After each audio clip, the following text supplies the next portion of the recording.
কাটো, কেক কাটো এখন। কেক কাটার আগে খেয়ে ফেলতেছে।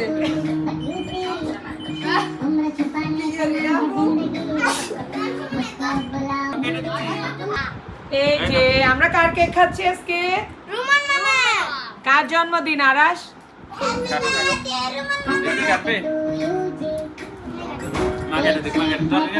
আমি কেটে দিচ্ছি। ভাবি নাও, ভাবি নাও, ভাবি কেটে দাও।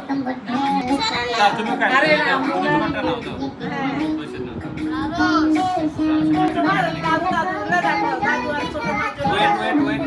আরিফের জন্য একটু দিয়েছো। ছোট ছোট করে কাটো, একেবারে ছোট করে।